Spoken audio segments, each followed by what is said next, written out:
হয়নে?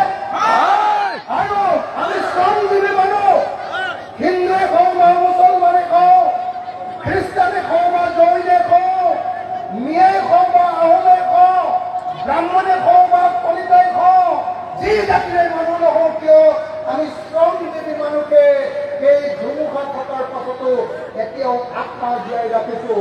ধুমুহাত আমাৰ চব স্থাপন কৰি দিছে, কেতিয়াবা ঘৰ ভাঙি দিছে, কেতিয়াবা ল'ৰাটোক চুৰ কৰি ধৰি ৰাতিয়ে তুলিছে, গুলিয়াই মাৰি দিছে। কোনো শ্ৰমজীৱী মানুহে গুৱাহাটীলৈ গৈ ইয়াৰ পৰা ধনিয়াৰ পৰা এজনো মানুহ গুৱাহাটীলৈ বাছখনতো শান্তিৰে যাবলৈ ভয় কৰে। কৰে নে নকৰে? যদি দাড়ি আছে, যদি লুংগি আছে, যদি টুপি আছে, যদি মুছলমান চেহেৰা আছে, তেওঁ বাছত যাবলৈও হিমন্ত বিশ্ব শৰ্মা চৰকাৰৰ দিনত ভয় কৰে। কৰে নে নকৰে? হিমন্ত বিশ্ব শৰ্মাই আমাৰ মূৰৰ ওপৰত এটা ধুমুহাৰ সৃষ্টি কৰিব খুজিছে আৰু হিমন্ত বিশ্ব শৰ্মাক বুঢ়া কৰি দেখুৱাই অসমৰ সকলো ৰাইজে কৈছে তোমাক আমি ধুমুহাৰ লগত উৰুৱাই পঠিয়াই দিম, তোমাক আমি ব্ৰহ্মপুত্ৰত দলিয়াই দিম। তোমাৰ নিচিনা ধুমুহাৰ লগত খেলিয়াই আমি ডাঙৰ হৈছো আৰু তোমাৰ নিচিনা ধুমুহা আমি বহুত জাপ পাৰ কৰিছো। এই জাপ ধুমুহাও আমি পাৰ কৰিব পাৰিম।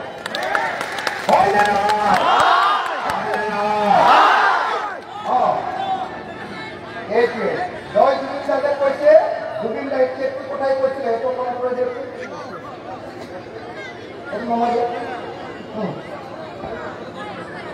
মানুহৰ মুখখিনি চাই থাকে, হয়নে নহয়? কথাটো বুজি পাইছেনে নাই? জুবিন দা আৰু এজন সাধাৰণ গায়কৰ মাজত পাৰ্থক্যটো কি? জুবিন দা আৰু সাধাৰণ গায়কৰ মাজত পাৰ্থক্যটো হ'ল জুবিন দাই ধুমুহা হৈ থাকোঁতেও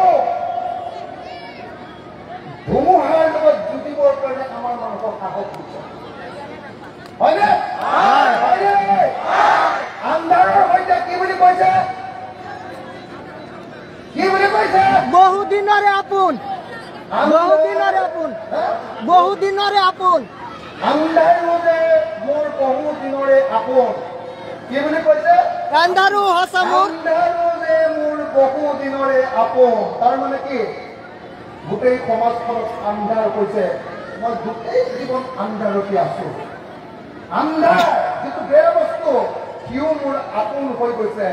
তাৰ পাছতো মই পোহৰৰ সপোন দেখিবলৈ এৰিয়া নাই। হয়নে নহয়? আমি কাম কৰি খোৱা মানুহ, যিবিলাকে আনৰ ঘৰত কামলা কৰো, যিবিলাকে আনৰ খেতিত কাম কৰো, যিবিলাকে বিল্ডিঙত কাম কৰিবলৈ যাওঁ, যিবিলাকে ইটা ভাটাত কাম কৰিবলৈ যায়, যিবিলাকে প্ৰত্যেকটো কাম কৰি এই সমাজখন জীয়াই ৰাখিছে, তেওঁলোকৰ কাৰণে জীৱনটো কেৱল আন্ধাৰ আন্ধাৰ আৰু আন্ধাৰ। সেই আন্ধাৰক আপোন কৰি লৈ সেই আন্ধাৰৰ পৰা পোহৰ আনিবৰ কাৰণে যি যুদ্ধ চলোৱা হয়, সিয়ে হ'ল সংস্কৃতি। জুবিন দা তেনেকুৱা এজন শিল্পী আছে আৰু সেইকাৰণে জুবিন দাক আমি সকলোৱে ভাল পাওঁ। হয়নে নহয় কথাটো? বুজি পাইছেনে নাই সকলোৱে? বুজি পাইছেনে নাই? বুজি পাইছেনে নাই? হিমন্ত বিশ্ব শৰ্মা, বিজেপি আৰু RSS অসমত আন্ধাৰ বিয়পাই দিছে হিন্দু মুছলমানৰ মাজত সংঘাতৰ জৰিয়তে। হয়নে নহয়? আজিৰ দিনটোৰ আন্ধাৰ মানে কি? আজিৰ দিনটোৰ আন্ধাৰ মানে হিন্দু মুছলমানৰ সংঘাত সৃষ্টি কৰিবলৈ লোৱা এই হিমন্ত বিশ্ব, বিজেপি আৰু RSSৰ পৰিকল্পনা। সেই আন্ধাৰত আছো, সেই আন্ধাৰত হয়তো ডুবি আছো, কিন্তু তাৰ পাছতো মোৰ ভিতৰত থকা মানুহটো, মোৰ ভিতৰত থকা সংস্কৃতিয়ে অনবৰতে এটা কথা, আন্ধাৰ তাক মই এদিন পৰাভূত কৰিম আৰু সকলো মানুহৰ কাৰণে মই পোহৰ কঢ়িয়াই আনিম আৰু এদিন সকলো হিন্দু আৰু মুছলমানে একেলগে আকৌ বাস কৰিম।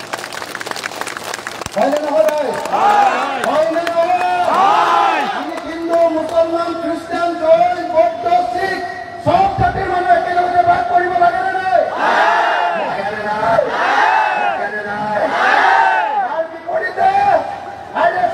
বিজেপি হিমন্ত বিশ্ব শৰ্মা ইহঁতে কি কৰে ইহঁতে আমাৰ ভিতৰত বুজাব হিন্দুৰ লগত মুছলমান মুছলমানৰ লগত হিন্দু হিন্দুৰ লগত খ্ৰীষ্টানৰ আহোমৰ লগত ব্ৰাহ্মণৰ ব্ৰাহ্মণৰ লগত কলিতাৰ কলিতাৰ লগত কাৰ্বিৰ যুঁজ লগাব কোনে হিমন্ত বিশ্ব শৰ্মা হতৰ নিচিনা শাসক শ্ৰেণীয়ে আৰু এই যুঁজ লগাব কোনে সেই আন্ধাৰৰ যুগতো শিল্পীসকলে কঢ়িয়াই লৈ ফুৰে পোহৰৰ এটা বাৰ্তা আৰু জুবিন গাৰ্গ হৈ পৰিছে সেইকাৰণে হিমন্ত বিশ্ব শৰ্মাই সৃষ্টি কৰা এই অন্ধকাৰ অসমখনৰ এটা পোহৰৰ বাৰ্তা আৰু সেইকাৰণে আজি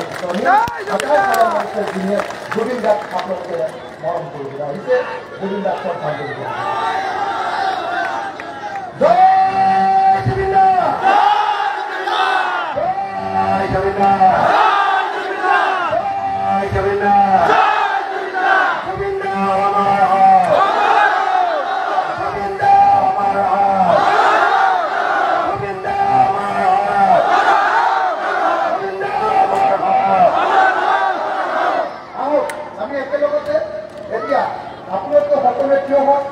মোৰ লগত এয়া মনোৰঞ্জন তালুকদাৰ আছে মনোৰঞ্জন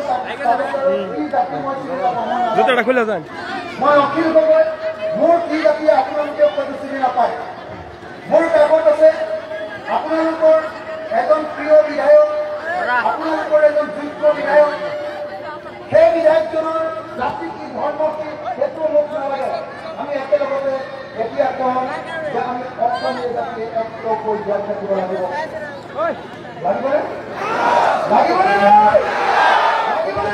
লাগিব আমি সকলোকে একত্ৰ হৈ থাকিব লাগিব আৰু শ্ৰীমন্তহঁতে আমাক যে ভাগ ভাগ কৰিব খুজিছে এই ভাগ ভাগ কৰা কথাটো আমি কেতিয়াও মানি নলওঁ হয়নে কি কৈছে ধুমুহাৰ লগতে আমাৰ মোৰ বহু যুগৰে কাজটো হয়নে নহয় তোমালোকে বহুত হিন্দু মুছলমান কৰিলা কিন্তু তাৰ পাছতো মই কোনো পধ্যে মৰি যোৱা নাই মই তোমালোকৰ লগত উটি ভাহি ধুমুহাৰ সময়খিনি জীয়াই আছো আৰু যিদিনাই ধুমুহা শেষ হ'ব সেইদিনাই মই আকৌ নিজে মানিত বিচনা হয়নে আমাক আমি সকলোৱে মিলি এবাৰ জয় জুবিন দা দিওঁ সকলোৱে মিলি জয় জুবিন দা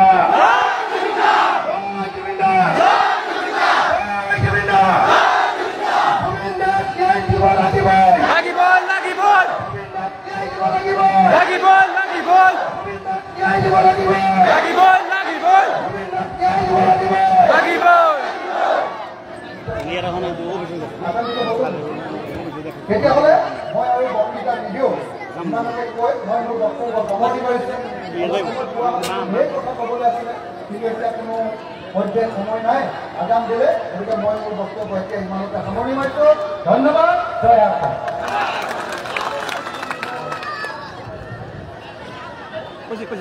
যাবগা নাকি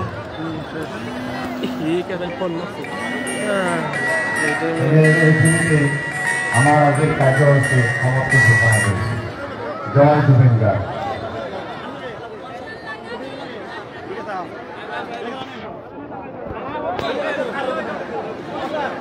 Bye bye bye.